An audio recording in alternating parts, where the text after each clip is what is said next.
Salut les mordus de lecture et bienvenue sur Book & Cook. Avant de vous révéler la pâtisserie associée au livre de la semaine, on a la dalle, on a la dalle. Je vous embarque au pays des vélos, des tulipes et des meubles Ikea. Direction donc la Suède. Si le pays a vu naître quelques clichés sur son compte, il s'évertue depuis quelques années à leur tordre le cou. Et ce salut passe évidemment par la littérature.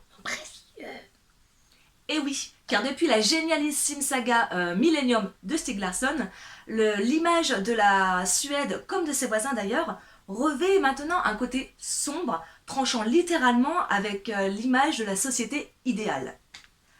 Présentée comme la nouvelle star du polar suédois, je vous propose cette semaine une immersion dans l'univers d'Emily Shep avec son dernier opus D'une mort lente, édité chez HarperCollins. Le pitch.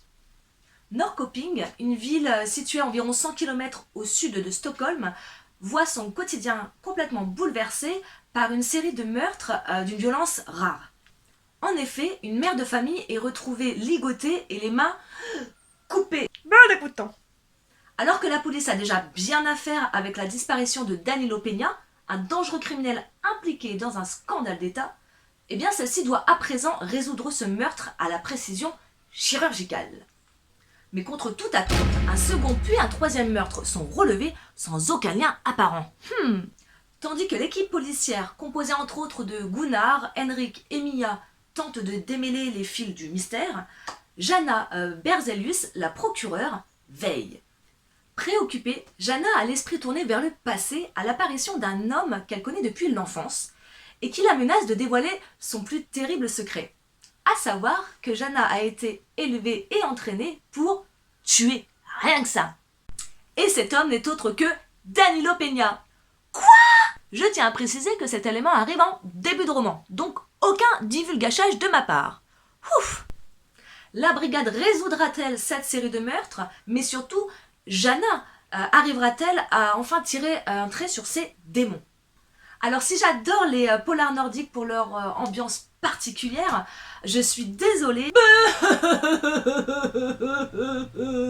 mais je n'ai pas été emballée plus que ça par celui-ci, mais je sais pourquoi. Alors voici les quelques éléments de réponse. Tout d'abord, il faut savoir que D'une mort lente est le troisième opus mettant en scène Jana Berzelius et ses amis policiers. Voilà pourquoi je ne comprenais pas forcément bien les personnages. Bah ouais, arrivé en fin de saga, j'ai raté l'origine de l'histoire et donc l'occasion de comprendre le lien qui unit Jana à Danilo Peña. Dommage. Ensuite, bien que le scénario soit bien ficelé, je ne l'ai pas trouvé très original. Toutefois, j'ai apprécié le rythme du roman puisqu'il est découpé selon les jours de la semaine et se concentre donc sur les 10 jours d'enquête. Donc plutôt efficace. Pour finir, j'ai aimé certains personnages, d'autres pas du tout, mais encore une fois, le fait de ne pas avoir suivi dès le départ l'évolution des caractères des personnages biaise forcément mon jugement. En résumé, c'est un bon polar qui ne révolutionne pas le genre, certes, mais qui a le mérite de faire passer un beau moment de lecture. Alors, je pense que mon avis aurait été complètement différent si j'avais lu les 2 premiers tomes, évidemment. C'est pourquoi je vous invite à lire tout d'abord Marqué à vie, le premier volume, suivi de Sommeil blanc, et toujours édité chez HarperCollins. Bon, ne serait-ce pas l'heure de la gourmandise, du sucré, du goûter quoi ? Non, je ne vais pas vous proposer le traditionnel roulé à la cannelle, mais celui à la cardamone. Et oui, car de ce polar plutôt classique, il me fallait la pâtisserie suédoise par excellence, le cannelbullar. N'oubliez pas qu'un livre, ça se grignote, se déguste et se dévore. Alors à bientôt sur Book & Cook pour de nouvelles aventures livresques. Ciao! Qu'est-ce que tu dis? Mais oui, t'aurais une belle place sur l'étagère quand même. Oh oui.